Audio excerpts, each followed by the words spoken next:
Proverbs chapter 15. A soft answer turns away wrath, but a harsh word stirs up anger. The tongue of the wise uses knowledge rightly, but the mouth of fools pours forth foolishness. The eyes of the Lord are in every place, keeping watch on the evil and the good. A wholesome tongue is a tree of life, but perverseness in it breaks the spirit. A fool despises his father's instruction, but he who receives correction is prudent. In the house of the righteous there is much treasure, but in the revenue of the wicked is trouble. The lips of the wise disperse knowledge, but the heart of the fools does not do so. The sacrifice of the wicked is an abomination to the Lord, but the prayer of the upright is his delight. The way of the wicked is an abomination to the Lord, but he loves him who follows righteousness. Harsh discipline is for him who forsakes the way, and he who hates correction will die.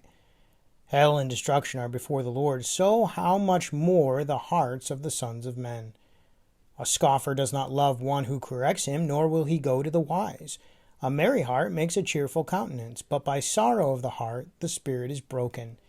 The heart of him who has understanding seeks knowledge, but the mouth of fools feeds on foolishness. All the days of the afflicted are evil, but he who is of a merry heart has a continual feast. Better is a little with the fear of the Lord than great treasure with trouble. Better is a dinner of herbs where love is than a fatted calf with hatred. A wrathful man stirs up strife, but he who is slow to anger allays contention.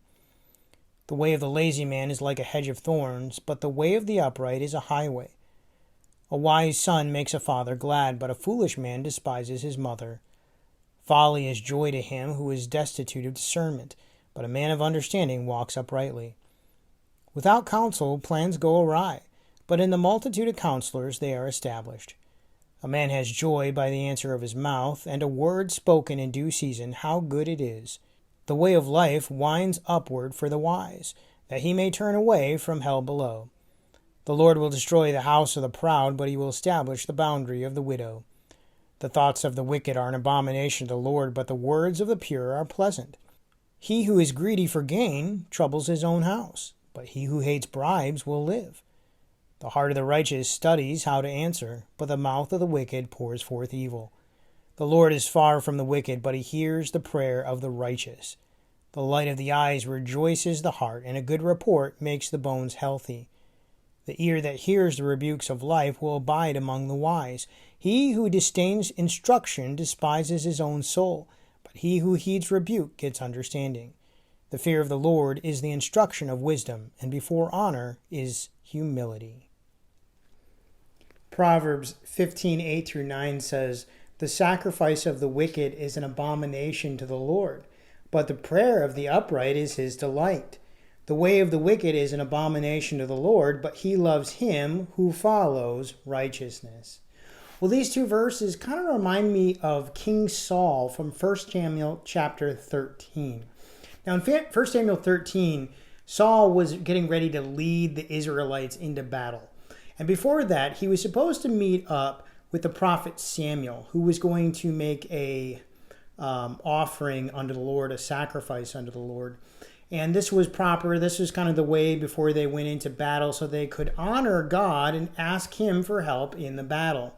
Well, Saul was a bit of an impatient man, and he liked to do things his own way. And when Samuel didn't show up in the time that he wanted him to, he just went ahead and did the sacrifice anyways. And when Samuel showed up on the scene, he's like, what did you do? You weren't supposed to do this. And Saul's attitude was more or less like, it doesn't matter, it got done, and that's all that matters. Well, here we see that's not all that matters. It's what God wants that matters. When actually this happened, Saul got stripped away of his kingship. God was not honored by the sacrifice that he made. And in fact, he led his people not to a victory, but to a slaughter. You see, God doesn't want our sacrifice. He wants our obedience. He doesn't want us to just do whatever it is that we want to do and make up for it later through an offering or through a sacrifice or through whatever means we can to ask for forgiveness, just giving some sacrifice. God wants us to give him absolute obedience instead of trying to make up for it later.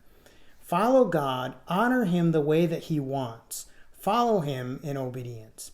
Well, thank you so much again for gathering with us today. I hope you'll come back tomorrow and see what's in store for Proverbs. Have a great day and God bless.